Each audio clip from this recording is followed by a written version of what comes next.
Hi, I'm Carolyn Page, and I would like to share with you today the perspective that we have from starting our business and the changes that we've made over the years. Gary and I started with Scentsy in October of 2007, and then we made Superstar Director in November of 2009. And our why when we started, we had two reasons. Gary had his, and I had mine. Gary wanted to join and the business opportunity, and me not so much. It took him a little bit to talk me into it, but I finally said, yeah, I'll do it to help our daughter with her school loans. And so we did that, and then about 6 months after that, I had a major life change. My job of 30 years went away. So I was looking to Scentsy as a paycheck. And we think it is so important to have a long-term plan for your business. Our long-term plan and what we're working toward is to leave our business to our kids, and they can do with it whatever they want at that point. Right now, our daughter is helping us with it, but we experienced a really rapid growth during the first 4 years of our business. And in 2009, our accountant recommended that we incorporate. So we became an S Corp. And at that point, we contacted Scentsy Account Services, and we added our daughter to our business entity. And her name is on it, and she works it with us, of course. She's a full-time school teacher, but if I need her for events or whatever, she comes and helps out and whatever needs to be done. Having been Scentsy consultants for so many years, we've witnessed a lot of ups and downs and with our business. And our initial rapid growth allowed Gary to be able to retire at age 55 in 2011 from his factory job. And he worked the business with me full-time until about 2014. And then in early 2014, he took it's basically a part-time job, but he's a private contractor for a local company here in town. And he travels, but he still somewhat has the flexibility to help me with the business when I need him for events or whatnot. I tease and say he's my head sample maker, but he really is. And he's in charge of transportation and maintenance or whatever else we need done that day. He's in charge. I'm able to work the business full time, yet I'm able to help take care of our family, my mom, and different things that's come up through the years. These shipping issues aren't really a new thing, okay? When we first started in the fall of 2007, we would get our orders from Idaho, and I would tease and say they came Pony Express. It took them forever to get here. But we had that going on, and now I feel like we're spoiled because we've got Lexington. Lexington's 5 hours from us, but it's still here. So, and also we had several warmers that were on back order. Well, our launch party, we had I think there were 3 or 4 that didn't get their warmers from our launch party in November until January and February. So that was going on then, but those people were given a warmer to use so that they could experience Scentsy, because it was new to all of us here in this area at that time. So Scentsy took care of our customers and made it okay. And then in the fall of 2009, our workstations needed a dire update. We had this little flower that would spin in between entries when you're putting in an order. And it's nothing like on the last day of August, putting in that order, and it's like 1:58 a.m. Central Time and hitting submit. I didn't think I was going to get it in time. But we got the upgrade. And we also got Canada then, and we've got a team in Eastern Canada, and we never would have met these people if it hadn't been for Scentsy. Other improvements have been made to our workstations that make it so much easier to get orders put in than whenever I first started. Those would take forever for me. And for us, during 2012 to 2015, we experienced a lot of stuff. We had family members that got sick and passed, and one of them being one of our first-gen directors. Our cousin Vicky got sick, and so her business was willed to her sister, and her sister worked it for about a year and decided that she wasn't doing it justice, so she gave it to one of Vicky's original team members. So that got us another director back in there. And then we had another director, first gen, that decided she wanted to retire. So she gave her business to one of her downline, and that kept us a director going at the time. But people come and go, and so you just have to keep working your business.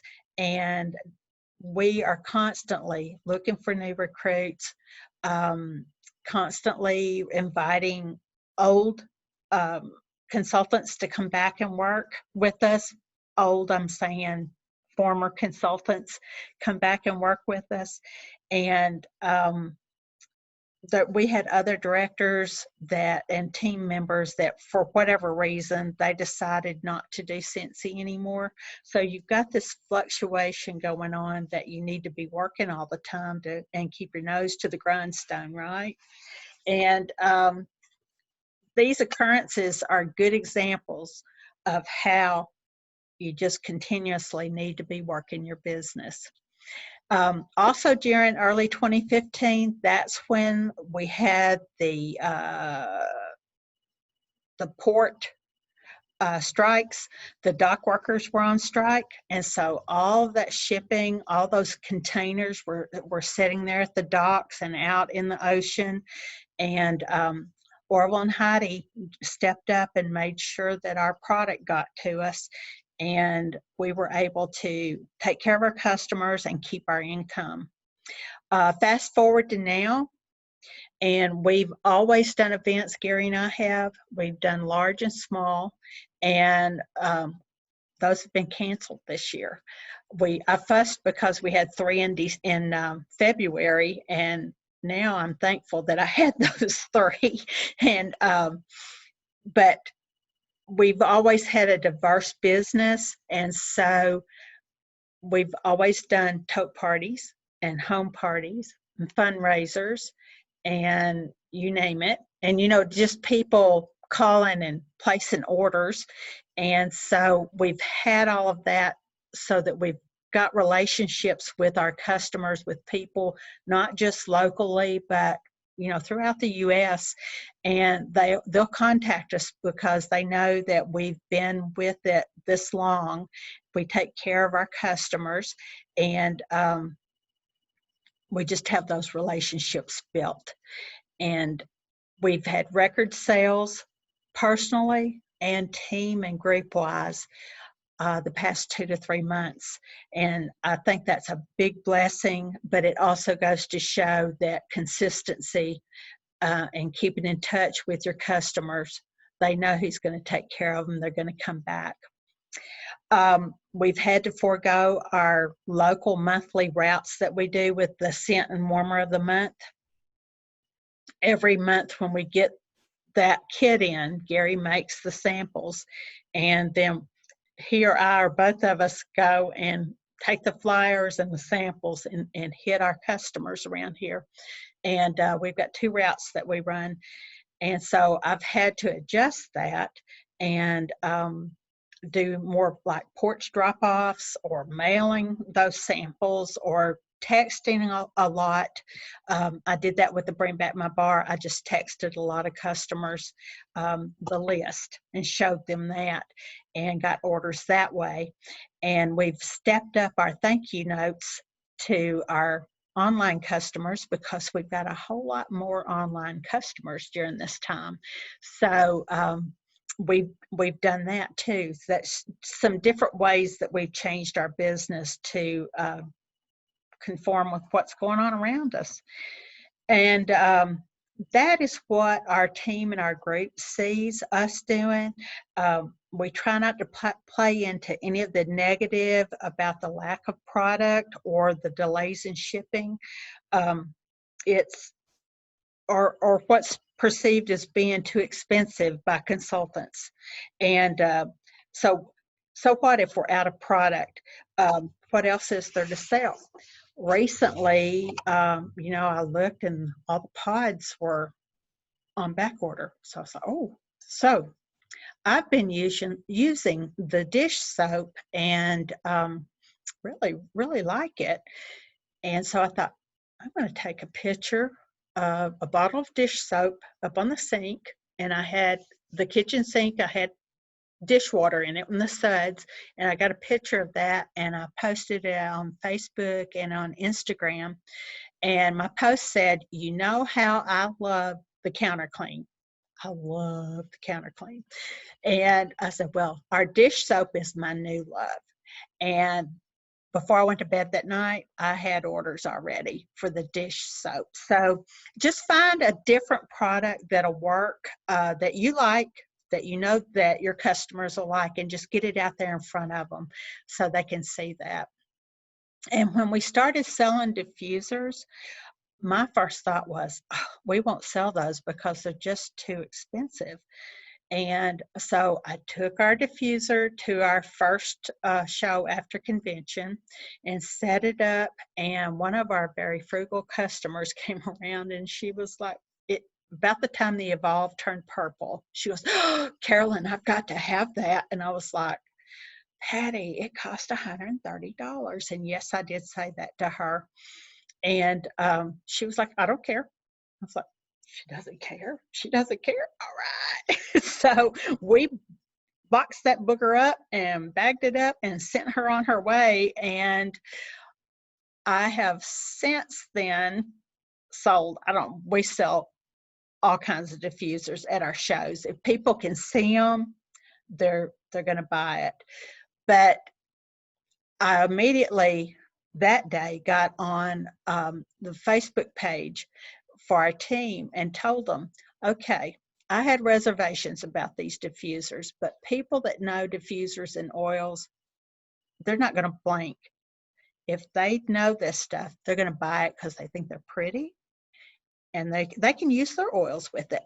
So we sold a lot of those, and now we call those the premium diffusers, and the deluxe diffusers that came out, we sold those too. So the perception that something's too expensive, you think you can't sell it.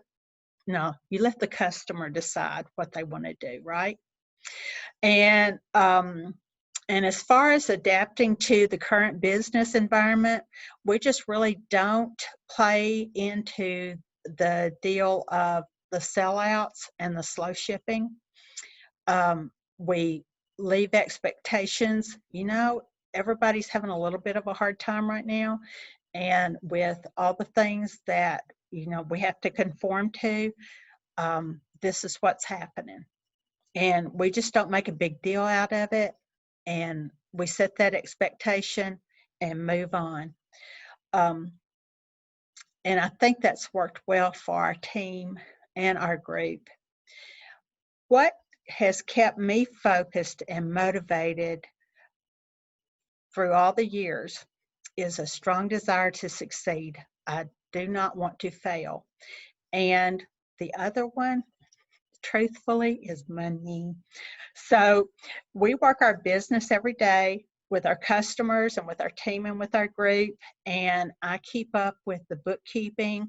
We have an accountant, but we use QuickBooks, so I'm constantly putting things in. And then when it comes tax time, ding, there it is. I just download it on a little drive and take it to him. That's our accountant I'm taking it to. But We set our goals each month for what we want to sell, how many we want to recruit, and those goals have helped us earn our 11th straight annual sales award uh, this year again. And I just want to go back to getting the annual mentor, but you know, the goal is there. I just got to reach a little farther to get it, right? We strive to keep recruiting new team members all the time, leading from the front and treating people like we want to be treated.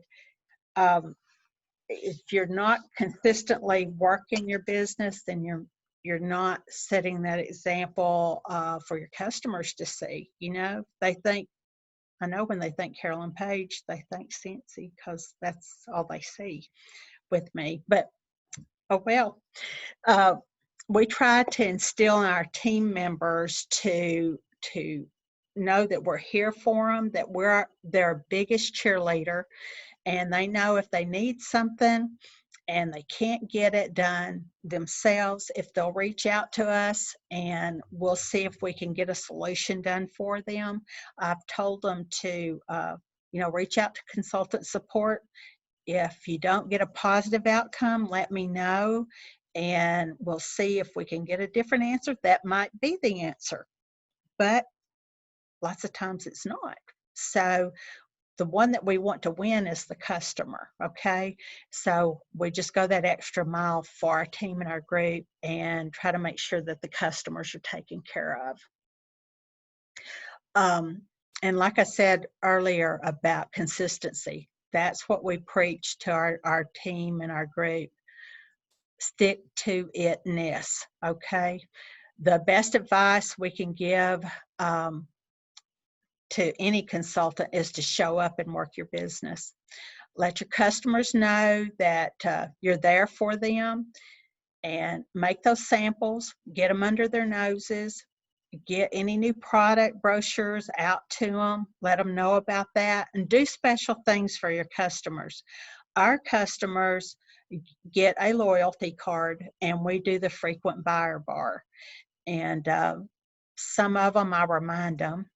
I get to the point that I don't remind all of them, but it's like, okay, where are we at on your card? Oh, yeah, I forgot about that. And they just love it. They love that. And then what you do is you put that down as an advertisement and it goes on your expenses for your taxes. We have what we do for our customers that go online and order and don't call us directly. We will send them a thank you with a scent circle and tell them we appreciate their business and try to follow up with them and see if they need anything, or make sure everything's okay. Our regular long distance customers that call us directly and get in touch with us, they know that if they do that, that we will help them out with their shipping because we've told them that one-on-one so that we're all in compliance, okay? But we try to take care of our customers without giving away the farm, okay? We sell products at the price that it is in the catalog. If someone asks for a donation, they'll usually get something that's been around a season or two, okay? And then, and I'll throw in a bar with that. But we really don't do any big break on it. It's a business, and we have to run it that way so that we can make a living, right? And we pass that on to our team and our downline. We want you to consider what you would need for your long-term plan. Become very familiar with the compensation plan and teach it to your downline. There's trainings on it. Your upline can tell you about it.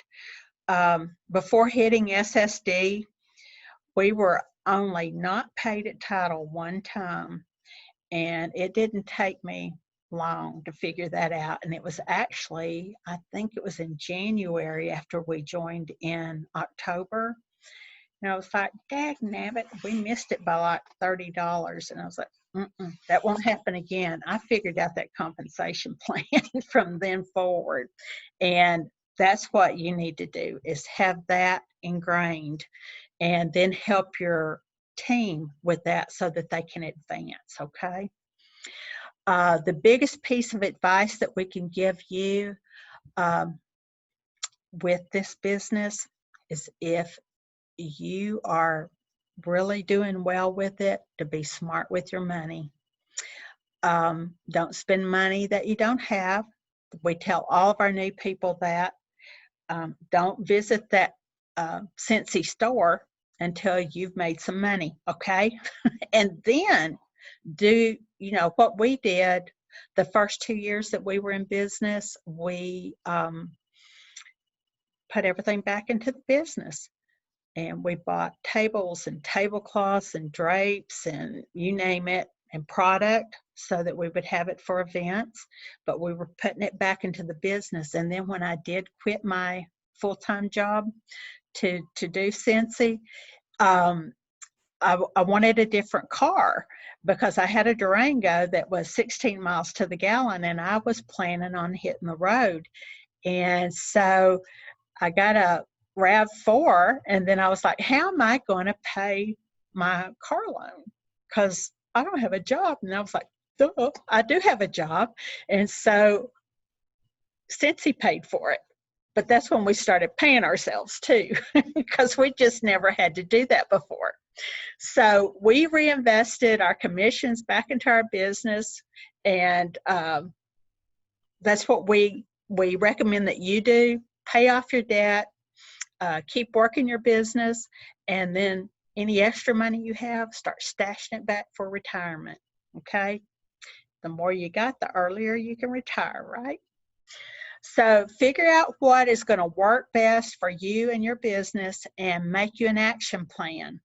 And you can look that up in the training on our workstation, but decide where you want to be. Get that action plan out, mark down where you are, what you're going to do to get to where you want to be.